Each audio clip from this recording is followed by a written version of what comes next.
Bonjour tout le monde. C'est ça. Pour cette semaine, encore une fois, là, à cause de la grève de la STM, ça va être des capsules vidéo. Je vais faire trois petites capsules, deux ou trois, là, je verrai la durée. C'est ça, je vais y aller avec du matériel qui est un petit peu plus compréhensible en capsule, ce qui est plus complexe, on le verra en classe. Ça va être plus une introduction là, aux UV aujourd'hui. Pour vous laisser le temps d'assimiler cette information-là, puis on fera des UV plus complexes là, la semaine prochaine. Voilà, je suis un peu arrumé là, mais bon, ça va aller. Euh, on commence pour les UV. Comment ça fonctionne? C'est en fait, donc les UV, ça s'appelle aussi les unwrap. Donc les unwrap, c'est le processus de dicter au logiciel 3D comment appliquer des images 2D sur la forme 3D. Donc, si par exemple, si on regarde de l'origami, donc si on regarde le papier, donc le papier va avoir un imprimé, puis le papier, une fois qu'on le coupe, ben, cet imprimé-là, ben, quand on va le plier, il va venir créer une forme 3D. Ben, une tridimensionnalité, alors qu'initialement, c'était une feuille de papier. Donc, on va chercher à faire un peu ce même processus-là, mais à l'inverse, là. Donc, nous, on a un objet 3D, puis comment on le découpe, comment on le déconstruit pour aller placer des formes sur une espèce de canevas qui va déterminer comment on applique les textures. Donc, je sais pas si vous vous rappelez, là, quand vous étiez petit, si jamais vous avez fait cet exercice-là, là, donc si vous voulez faire un cylindre en 3D, donc ben, ça prend un rectangle, puis ça prend deux dessus. Donc, quand on les coupe là, avec des ciseaux de façon physique, c'est ce avec quoi on doit partir, là. Donc, cette idée-là, c'est exactement ce qu'on va faire. Donc, mais nous, on part, comme je vous dis là, d'un cylindre qui est déjà créé, puis on va le déconstruire pour avoir chacune de ces pièces-là sur le canevas des UV. Donc, si je vous donne un autre exemple, là, c'est c'est aussi la même façon de faire en couture. Donc, on a un tissu qui est en aplat, donc qui est 2D, en quelque sorte, là. Il y a une épaisseur quand même, mais l'idée derrière, c'est la même. Donc, on va découper des pièces de vêtements, puis on va les assembler avec des coutures, puis ça va créer donc une tridimensionnalité qu'on est capable d'aller euh, mettre autour d'une forme 3D, là. Donc, c'est cette même idée-là.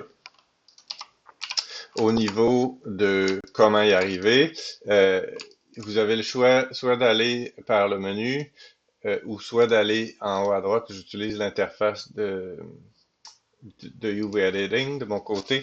Ça scinde le viewport en deux. Donc, on va avoir le viewport pour les UV, puis on va avoir notre viewport pour naviguer. Fait que si je crée à nouveau un cylindre,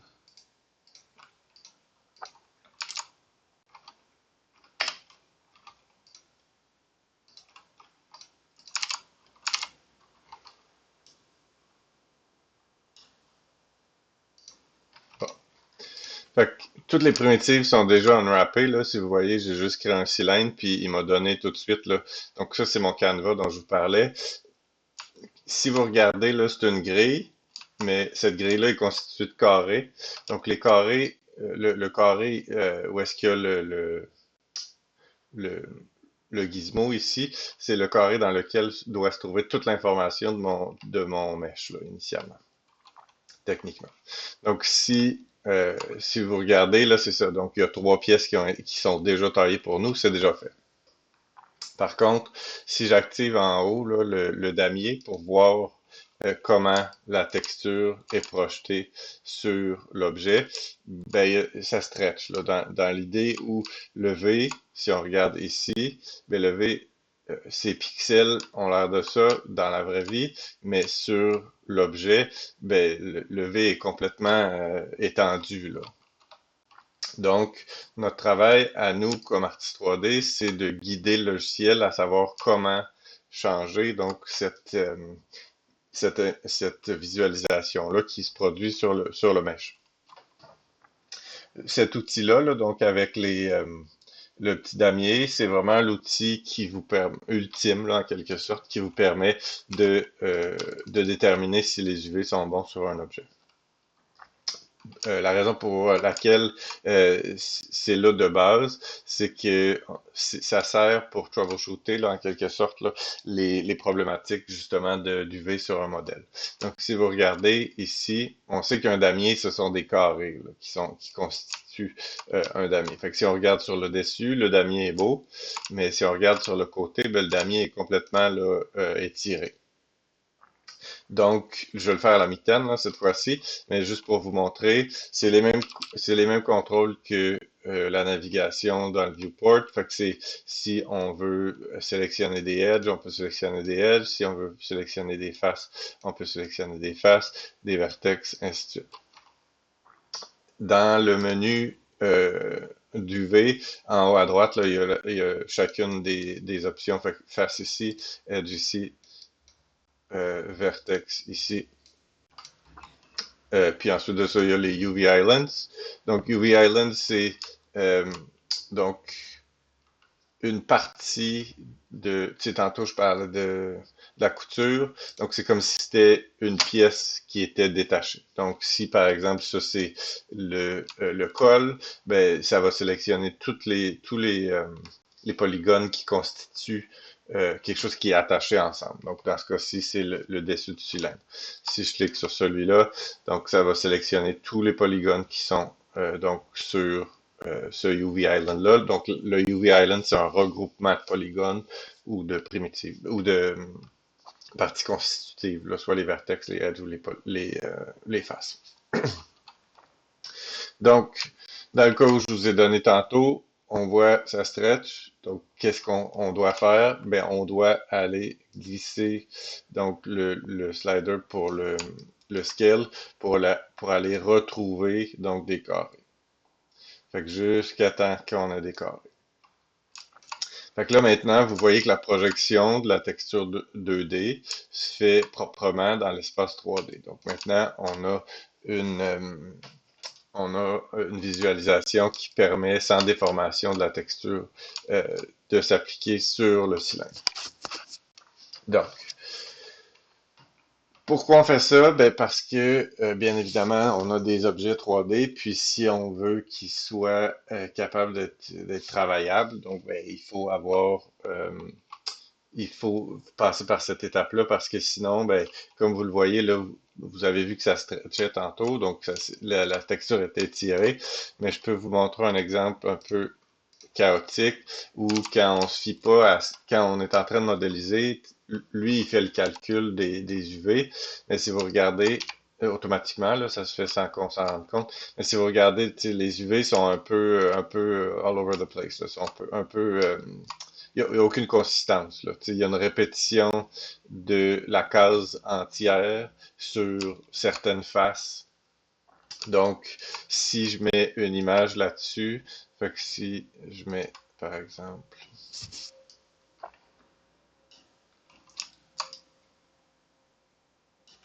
vous n'avez pas besoin de le faire, là, c'est juste à titre démonstratif. Fait que si je mets, par exemple, je sais pas, là,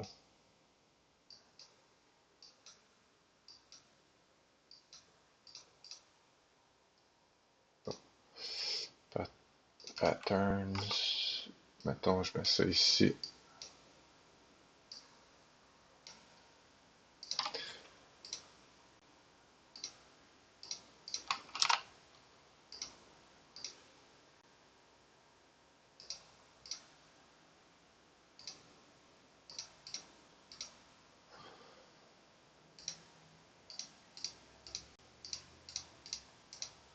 Bon, je sais pas si j'ai signé.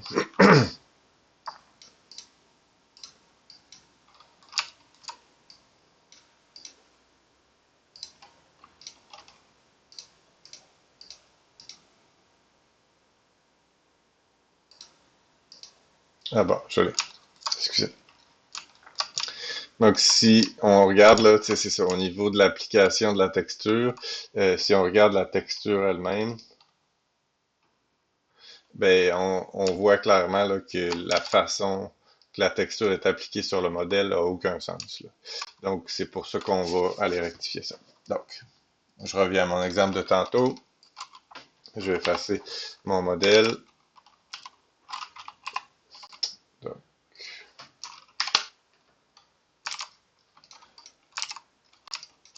ici, j'ai fait la même chose. Donc, j'ai un autre cylindre. Souvent, comment ça fonctionne en 3D, c'est on va faire des textures qui sont des tileables, comme on dit, donc qui vont se répéter au travers de l'objet. Puis ces tileables-là, ben, donc le dernier pixel à gauche va être la suite logique du pixel à droite, puis le dernier pixel en haut de l'image va être le même pixel que le bas, que le haut de l'image. Donc, ce que ça dit, c'est que même si on bouge cette texture-là, ben, il y aura pas il y aura pas de coupe visuelle sur l'objet. Bon, excusez, je sais pas pourquoi. J'arrive jamais à avoir mes textures.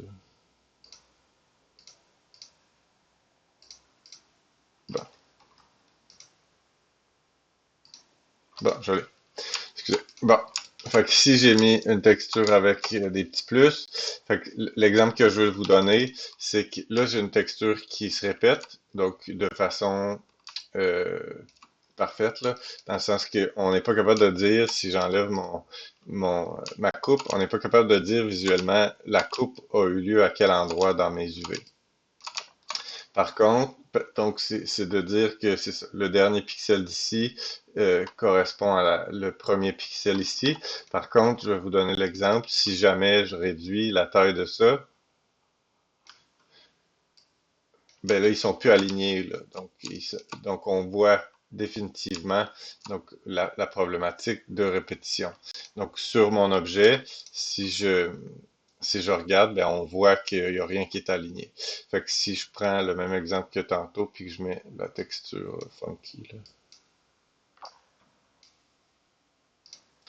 Donc, c'est ça, on voit une coupe nette là, dans le motif. Euh, donc, ça, on cherche à éviter ça. Donc, je vais vous montrer aujourd'hui comment faire des UV là, propres. On va passer au travers des outils. Puis, c'est ça. Ensuite de ça, je vais vous proposer de le faire sur le couvercle du cruchon. Puis, je vais y aller en vitesse là, sur le corps.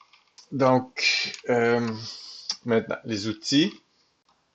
Fait que si on regarde à droite, dans votre UV, dans le menu UV Editing, donc en sélectionnant l'objet, il va se mettre à jour dans le viewport ici.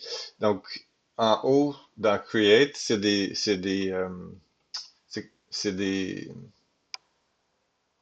comment dire, c'est une projection sur l'objet 3D en fonction de la caméra généralement.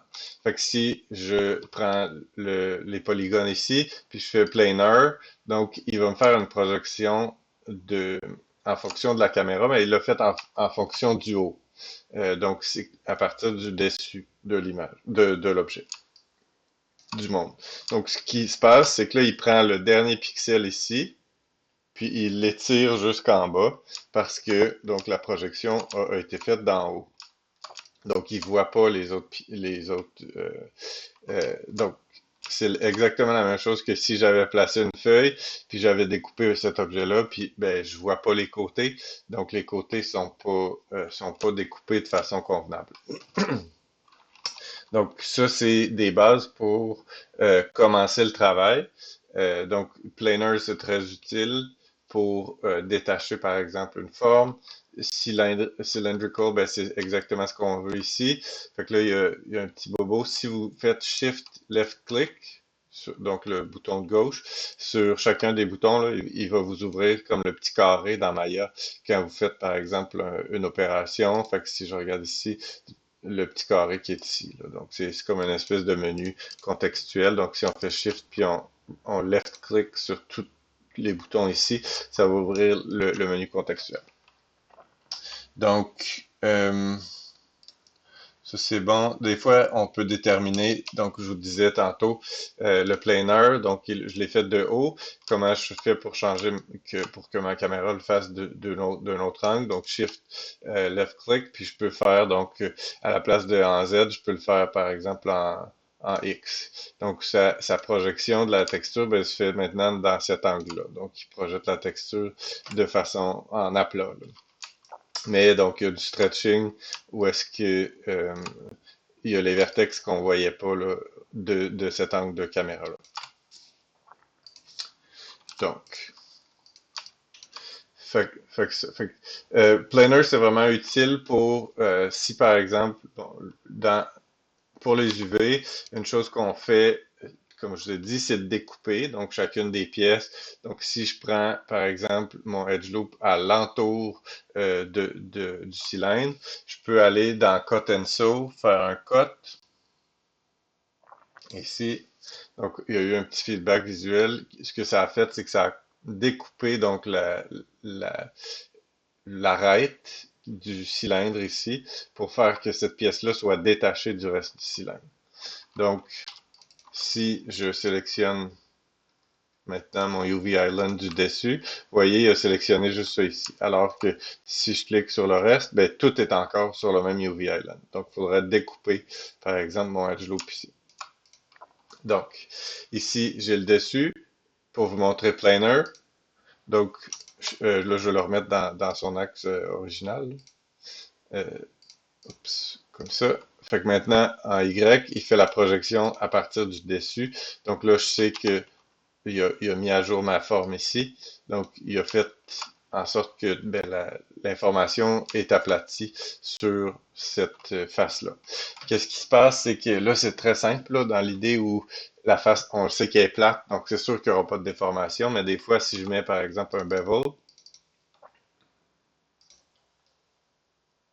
sur l'objet,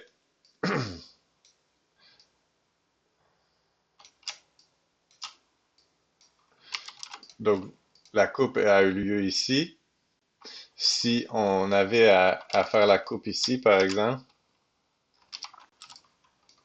puis je mets ça en planer, ça se peut que ça stretch là, sur les bords. Mais je vais vous montrer comment le fixer là après. Mais donc, c'est ça. Planer, c'est donc une projection du dessus. Fait que comme je vous dis tantôt, c'était plat, là, donc il n'y avait pas de. C'était pas étiré. Par contre, en ayant une forme qui est plus arrondie dans le monde, ben, ça fait que là où lui, il fait juste il interprète pas l'information que vous lui donnez, il fait juste l'effectuer. Donc, ça a l'air beau dans ce sens-là. Lui, c'est ce qu'il vous donne, mais c'est étiré. Donc, je vais revenir à mon exemple. Donc, pour ça ici, si jamais, donc dans l'idée d'arriver à un résultat qui est intéressant, donc je vais aller chercher mes edges, je vais double-cliquer pour sélectionner mon edge loop, puis je vais aller faire un nouveau code. Ensuite, on peut aller en face, puis double-cliquer sur les faces qui sont... Ah, c'est ça, sont pas détachés du modèle en ce moment, fait que ça fonctionne pas, j'ai rien dit. Mais on peut le faire, par exemple, sur le, le layout ici. Si je double-clique sur une face, ça sélectionne la totalité du UV Island. Fait que si je double-clique ici, comme ça, mais ce que je veux, c'est le bas. OK, il est ici. Donc, j'ai fait un marquee, on le voit pas, là, il est aplati dans un angle de caméra qu'on voit pas. Donc là, ben, j'ai fait planer pour aplatir l'information. Je vais le bouger pour le moment. Puis, même chose. Un cylindre, comme je vous ai montré au début, ben, c'est un rectangle avec deux dessus. Donc là, pour l'exemple ici, ce que ça veut dire, c'est qu'il faut qu'on fasse une coupe à la verticale sur n'importe lequel des edges pour être capable d'avoir un rectangle. Parce qu'en ce moment, le rectangle est refermé sur lui-même. Donc, en faisant une coupe ici, donc je sélectionne un edge, puis je m'en vais faire cut. Donc là, ça va faire en sorte que je vais être en mesure de pouvoir avoir un rectangle. Donc si je vais en mode face, double-clic, puis je fais planer. Ah, excusez, il va falloir que je fasse une autre option.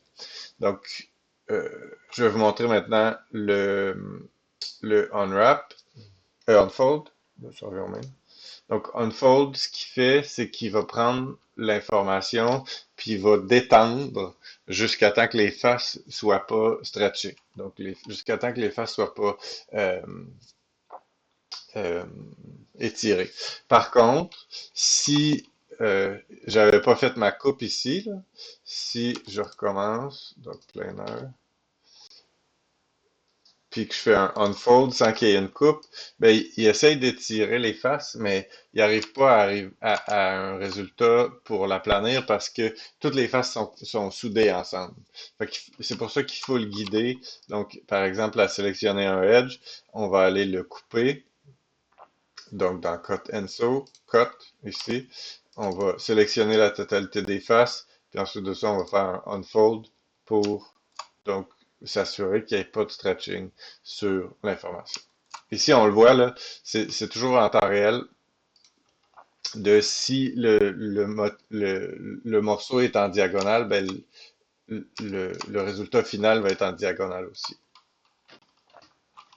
Donc, dans le processus avec le corps, par exemple, ben, il faut faire les UV avant de connaître les textures vont avoir l'air de quoi. Donc, on va faire les textures par après. Donc, ce qu'il faut faire, il faut juste s'assurer qu'on sache que tout est des carreaux. Donc, pour faire en sorte que, ben, on sait quand on va appliquer une texture dessus, quand on va commencer la texturation de l'objet, ben, que ça va faire en sorte que la texture va suivre l'objet de la façon voulue. Donc, dans ce cas-ci, on peut faire un rotate, par exemple, comme ça ici. Mais si on veut que ce soit, si on veut être sûr que ce soit droit, on peut aller en bas complètement.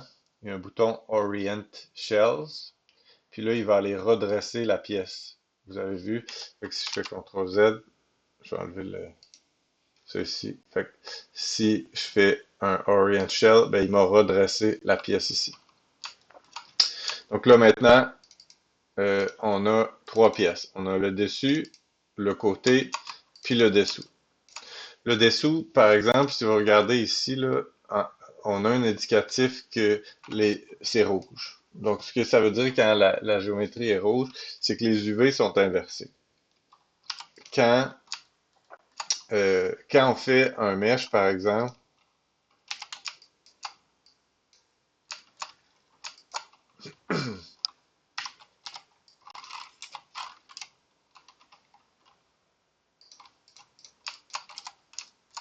si je fais mon mesh puis je fais un extrude à l'intérieur dans une valeur négative, ben, vous voyez ici, toutes les normales sont inversées. Donc, c'est rouge, ce qu'on voit dans. Mais les normales au centre, ben, techniquement, je pense que ce serait inversé aussi. Fait que, tu sais, quand on modélise, on fait Mesh Display puis on fait Reverse. Donc là, maintenant, ça apparaît comme il faut.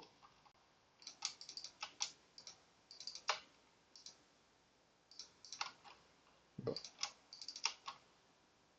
Mais là, dans ce cas-ci, c'est pas au niveau de la géométrie que c'est problématique, c'est au niveau des UV.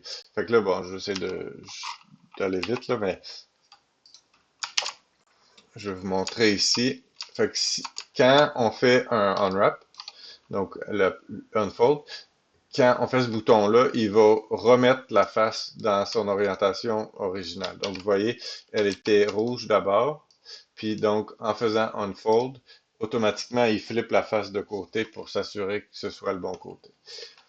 Donc, si jamais vous voulez le faire de façon manuelle, qui va donner le même résultat, sous Transform, il y a Flip.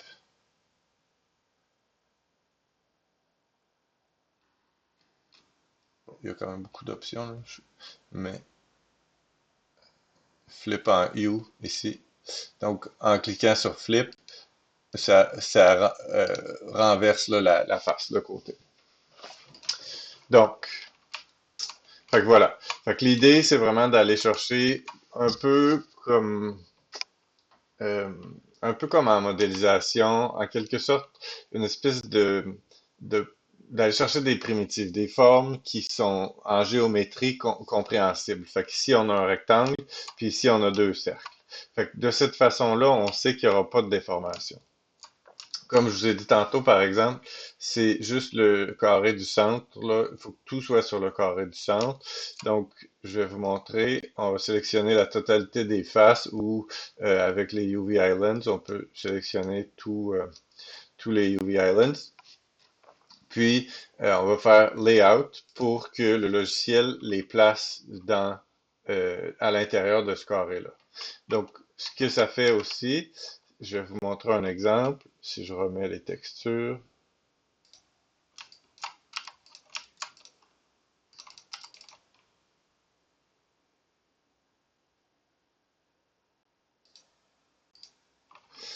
donc, même si mon objet est unwrappé, peut-être que la taille de mes pièces est pas cohérente entre elles. Donc, celle-là, on voit que la répétition est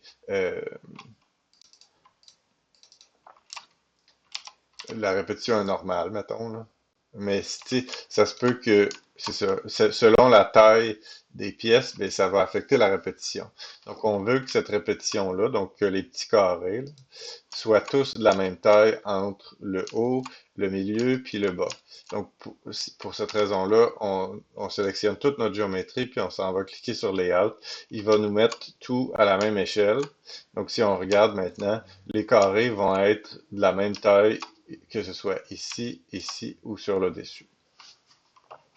Comme je vous dis, ici, il y a du stretching, là, je l'ai pas, il faudrait travailler cette pièce-là. Fait qu'on peut faire un unfold. Je l'avais pas fait tantôt, j'avais juste fait mon planer. Fait qu'en faisant un unfold, et ça détend la géométrie, ça va étirer les faces jusqu'à temps qu'elles soient plus tendues. Donc c'est à ça que ça sert le unfold. Ben, comme je vous dis, ça flippe les faces, puis c'est ça, ça détend. Donc, on peut faire la même opération, on se sélectionne, puis là, maintenant, on va faire un layout, puis là, je vois que, ben, techniquement, visuellement, j'ai la, le feedback que mes carrés sont tous de la même taille. Ici, bien évidemment, on sait qu'ils vont pas dans la même orientation, mais c'est sûr parce que, tu sais, si on regarde ici, ben, c'est c'est logiquement la même chose, là. Donc, ça va suivre la même géométrie. Mais ça, c'est correct. On peut le travailler dans le logiciel de texture. Par contre, ce qu'on peut pas travailler, c'est la taille des carrés. Donc, voilà. Fait que ça, c'est pour cet exemple-là. Fait que, tu sais, c'est ça. Pour revenir à la théorie, là, une autre façon de voir ça, c'est que si, le unfold, là, ce que ça cherche à faire, bon, ça c'est une peau d'ours, là, évidemment. Fait que ce qu'ils ont fait, c'est qu'ils ont aplati en 2D, en quelque sorte, là, la, la- l'objet 3D. Donc, l'ours, on sait très bien de quoi ça a l'air. Initialement, ça a un volume et tout.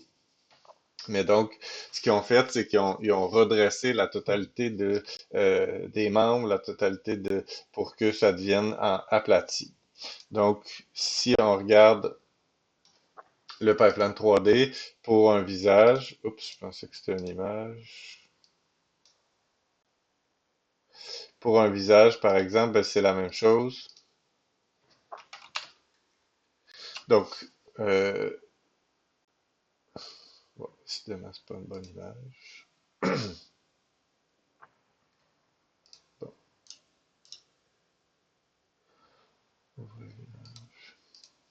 bon, fait qu'ici, fait que c'est ça. Fait qu'on veut s'assurer qu'il n'y ait pas de déformation sur le visage. Donc, on garde cette information-là au centre. Puis, ce qu'on fait, c'est qu'on fait des coupes à l'arrière de la tête parce qu'il va avoir probablement des cheveux. Puis, donc, ça fait en sorte que tout ce qu'on voit ici va être avec le moins de déformation. Puis, si jamais il y a un peu de déformation sur les bords en arrière de la tête, ben, comme je dis, du fait qu'on a des cheveux, ben, ça va chercher à aller cacher ces informations-là. Donc, c'est la même idée que l'ours ici. Donc, l'idée des unwrap, donc ça, c'est avec des formes qui sont beaucoup plus euh, organique. Donc, c'est beaucoup plus complexe, là, en guillemets, à comprendre comment les formes s'étirent, mais j'essaie de vous donner des exemples de la vraie vie, là, donc le, la peau tannée. pour arriver à ça. Donc, pour revenir à la théorie ici, à la pratique, donc si je fais par exemple le couvercle ici, donc qu'est-ce qu'on doit faire? D'abord, si vous regardez là, quand il y a du blanc sur les arêtes, ça veut dire qu'il y a des coupes. Donc, si je fais juste sélectionner la totalité de mes faces, puis que je fais un unwrap, mais ça va me faire à peu près n'importe quoi, parce que les coupes se font de façon naturelle quand on modélise, mais c'est pas logique, là. Donc, ici, c'est ça, comme je dis, il y a des pièces qui risquent d'être stretchées ou de pas faire de sens. Fait que ce qu'on fait pour commencer à adresser les UV, moi, ce que je fais, c'est que je sélectionne la totalité de mes faces, donc l'entièreté de mon objet. Je vais faire un planer. Le planer va tout souder ensemble.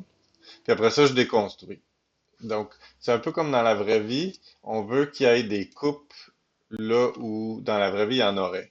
Donc, là où il y a des changements de matériaux ou des changements de face. Fait que dans ce cas-ci, ici, ben, le edge qui est complètement ici serait une bonne piste de solution.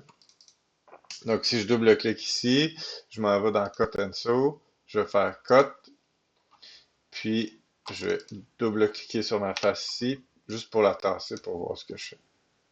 Je vais enlever ma texture, là, pour pas... Bon. Ici, même chose. Donc, c'est un cylindre, en quelque sorte. Fait que je vais faire la même chose. Je vais détacher le dessus, je vais faire le rectangle au milieu, puis je vais détacher le bas. Donc ici, je peux le faire plus qu'un à la fois, là. Donc, si je sélectionne mon edge loop ici, mon edge loop ici, je peux faire cut.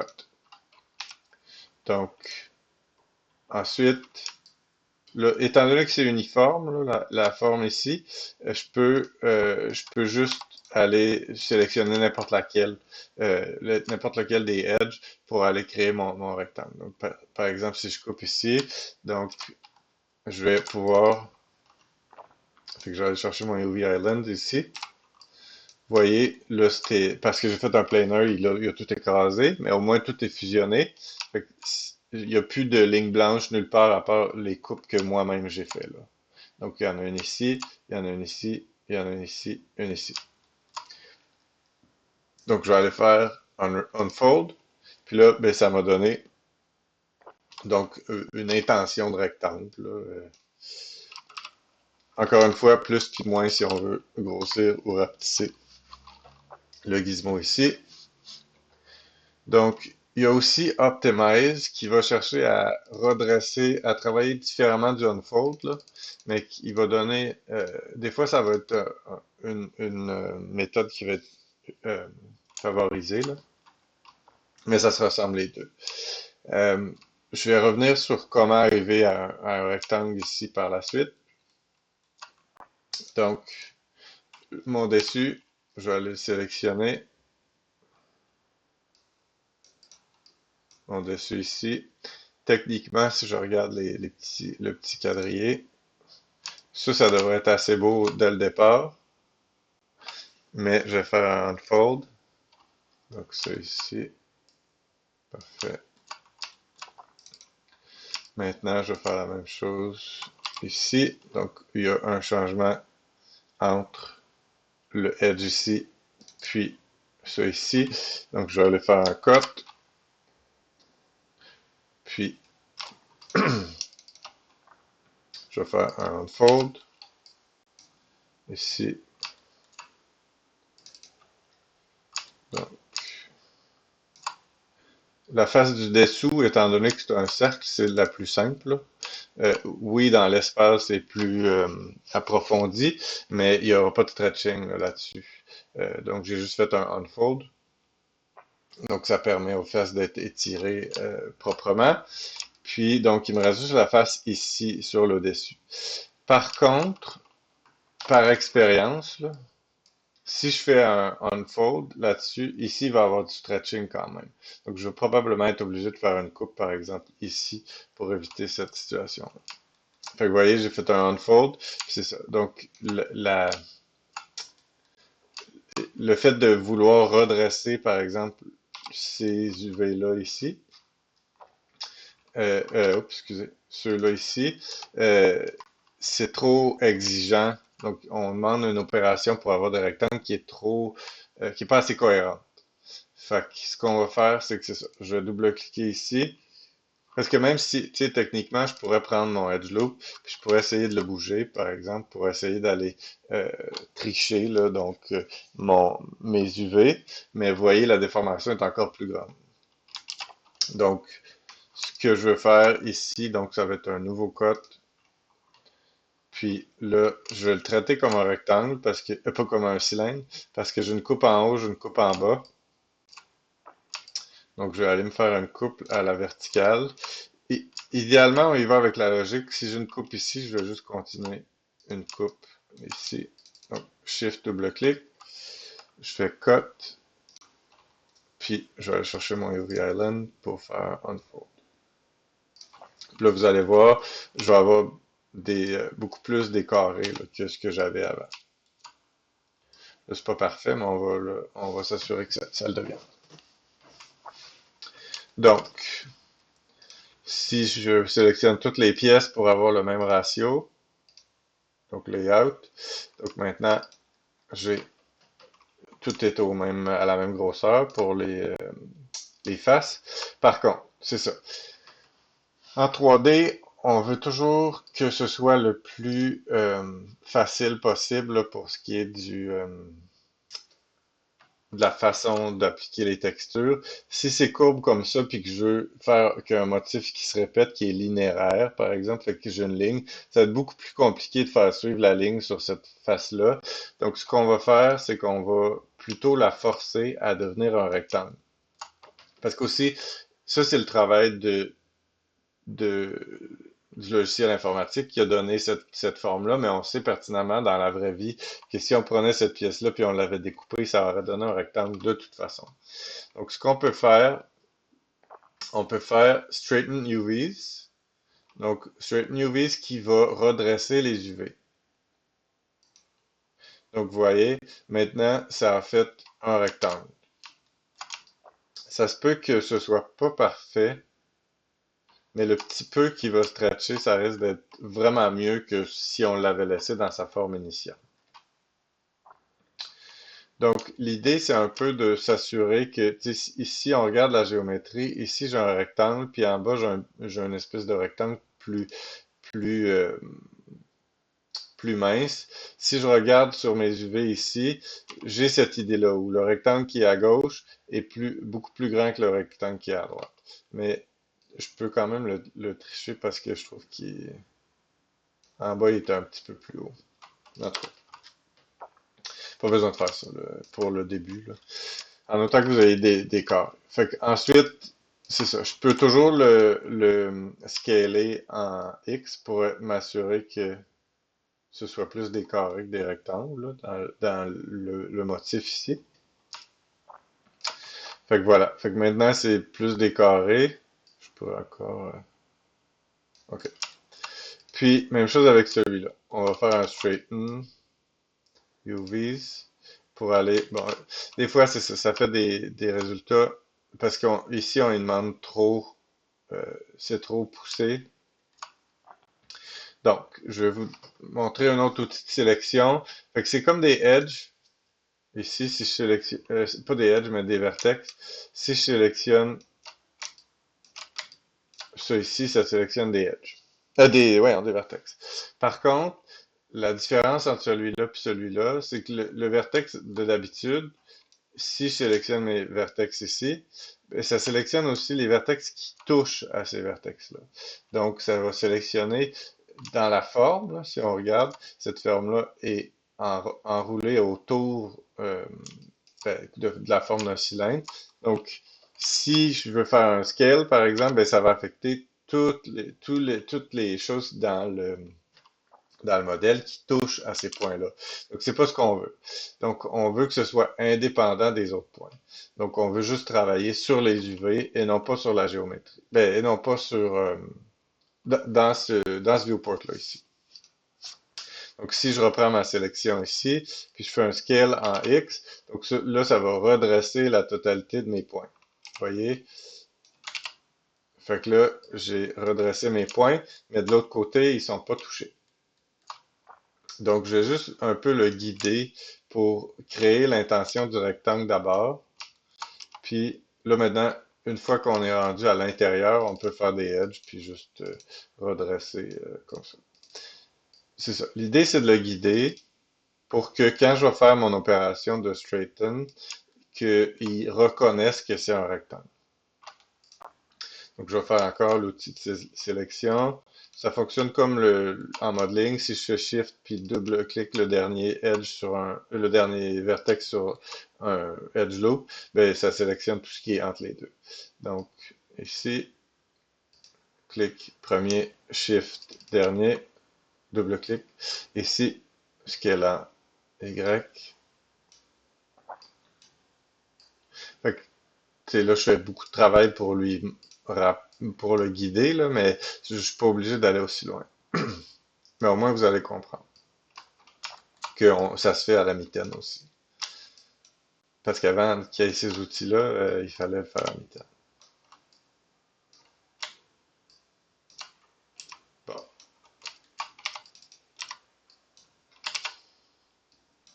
Fait que voilà. Dans ce cas-ci, parce que je veux garder l'extérieur, si je fais un unwrap, là, un unfold, il va me ramener la pièce que j'avais au début. Donc, c'est pas ce que je cherche. Tantôt, je vous parlais du Optimize. Optimize va chercher à garder un peu plus là, le format qu'il y a actuellement. Fait qu'il va. Ah, mais là, c'est trop fort, c'est ça. Fait que, bon, plutôt que parce que j'aurais voulu détendre la géométrie ici pour que, en faisant mon straighten, que les lignes gardent leur distance les unes aux autres. Bon, maintenant que je l'ai guidé suffisamment, je peux faire mon straighten, puis c'est ça, il me fait un beau rectangle. Fait que voilà. Fait que l'idée dans ça, c'est vraiment, donc, comme je vous ai dit, d'aller faire des cubes qui sont à peu près de la même taille partout au travers. Puis donc, pour guider le logiciel pour que quand on va appliquer les textures, ben, ces textures-là vont s'appliquer sans déformation. Donc, c'est pour ça qu'on a cet outil-là visuel. Puis pour ça que, donc, ça nous permet de voir ce qu'on va avoir comme déformation potentiellement. Donc, si vous voulez tester le cruchon, il est dans le matériel du cours 4, que ce soit sur Symbiose ou que ce soit sur le Teams. Euh, Ensuite, c'est ça. Le corps, ça va être la même idée, mais c'est sûr que les coupes, il va falloir que vous en fassiez. Euh, Techniquement, ça vient d'une spline, là. Fait que quand ça vient, ben, je vais juste vous montrer le matériau d'abord. Fait que si je reviens en classique, je vais montrer mon matériau, puis vous allez voir qu'il n'y a il y a pas de stretching. Bon, c'est ça. Maintenant, c'est sûr que j'ai fait une coupe ici, là, donc là, c'est pas le bon motif. Mais quand on va faire une texturation à la mitaine, dans un logiciel de texturation, on va être capable de faire en sorte que ça soit pas visible. Mais vous voyez que maintenant, les textures, ils s'appliquent de façon uniforme dans la logique là, de l'objet. Donc, c'est la même idée avec le cruchon. J'ai fait les UV pour ça aussi de mon côté. Vous allez voir que là, c'est plus particulier parce que la forme est beaucoup plus complexe dans le. J'ai fait ça vite, là, c'est rien de propre. Techniquement, il faudrait que je redresse là, pour avoir quelque chose de plus rectangulaire. Ici, j'ai un petit bobo, il faudrait que je coupe puis que. Ça. L'autre chose qui manque, que je vous ai pas dit, c'est que l'exemple ici est bon, là. Si je veux souder, par exemple, donc j'ai cette pièce-là, ici. Donc, ça faisait pas de sens qu'elle soit attachée à ce côté-là. Donc, si je veux souder, donc je peux aller la positionner à l'approximative ici. Je peux sélectionner mon edge. Vous voyez, quand j'en sélectionne juste un, il sélectionne son parent. Puis je vais faire saut. Fait que c'est coudre. Ici, même chose. Puis maintenant, ben, ça a tout cousu, donc les coupes, donc les edges qui étaient blancs, ça a tout cousu, donc ces edges-là. Donc, ultimement, ce que je ferais, c'est que je ferais un unfold à nouveau. Puis, c'est ça. Au final, je pourrais probablement, bon, je redresse mes formes, je pourrais probablement juste aller essayer de le travailler à mitaine là, pour que ce soit un peu plus droit, mais c'est pas mandatoire. Puis ici, on voit que ça stretch parce que c'est rouge, donc c'est flipped. Fait que ce que je peux faire, c'est juste aller le guider là, pour que ce soit plus... bon. Fait que même chose ici, sélectionne le edge, cut, sélectionne la face, je la mets de l'autre côté. Je peux aussi faire stitch together, mais stitch together, ça va bouger mes, excusez, ça va faire le même effet que saut en quelque sorte, mais il y a des fois où saut va fonctionner, mais pas stitch. Bon, puis ça c'est flip. Donc on va aller dans transform, flip, bam. Ça c'est bon. Puis ça, on sait que c'est lance, fait que c'est fait comme ça de façon naturelle, là. Donc c'est normal que ce soit comme ça. Fait que voilà. Fait que là, j'y vais avec la base. Je vous invite à commencer peut-être avec quelque chose de simple. Donc, le couvercle du cruchon, comme je vous dis. Le cruchon qui est dans le cours 4, les UV sont pas faites déjà. Fait que vous êtes les bienvenus à essayer de le faire, là. Tu sais, vous savez ce à quoi ça devrait ressembler approximativement. Puis finalement, l'autre chose qui manque, c'est qu'ici, techniquement, je devrais attacher ce bout-là à celui-ci.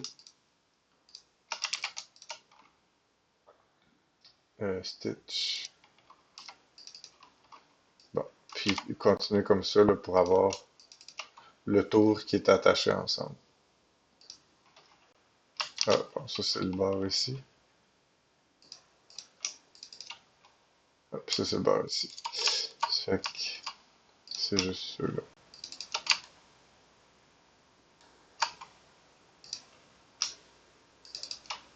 Ouais, celui-là avec celui-là. Donc stitch together. Puis, donc on sélectionne tout, puis on fait layout. Voilà. Donc c'est ça. Je vous laisse vous amuser avec ça. Euh, donc, c'est ça. Commencez par quelque chose de simple. Fait que par exemple, c'est ça, un cylindre avec un bevel ou quelque chose. Ensuite de ça, allez-y avec peut-être le couvercle. Le couvercle qui est plus rapide, là, puis c'est moins complexe que l'objet, le reste de l'objet ici. C'est, comme je dis, il reste du travail à faire là, ici un petit peu pour dresser, pour que ce soit plus propre, mais vous savez au moins de quoi ça devrait avoir l'air. Puis finalement, ben, vous allez pouvoir commencer le corps. Fait que le corps, c'est la même chose. C'est sûr que parce qu'on a travaillé avec une spline euh, au- dès le départ, si vous regardez là, la partie du corps qui est là, on voit que les carrés sont déjà beaux parce que quand on crée à partir d'une spline, ben, il comprend que c'est une ligne dans l'espace. Donc ça va vous demander vraiment pas beaucoup C'est pour ça que je voulais vous laisser travailler comme ça. Donc ça, je vous dirais, laissez-le tel quel. Faites juste faire les UV des autres petites pièces là ici. Fait que ça, c'est un cylindre. Ça ici, ben, on peut le traiter un peu comme un cylindre aussi. Donc, il faudrait détacher les faces qui sont en 90 ici, puis le bord ici, puis on serait capable d'avoir, c'est ça, des formes. Fait que, tu sais, je ferais par exemple une coupe ici.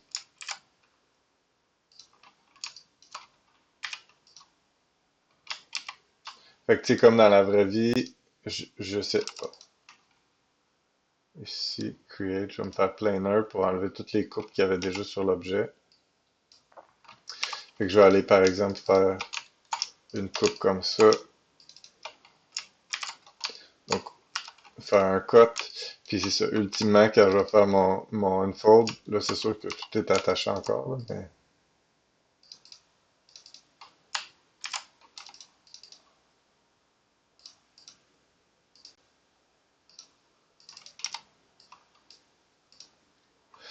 Fait que là, vous voyez, comme je disais tantôt, là,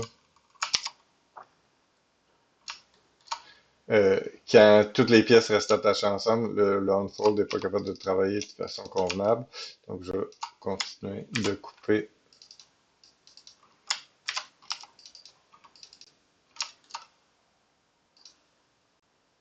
ce bout-là.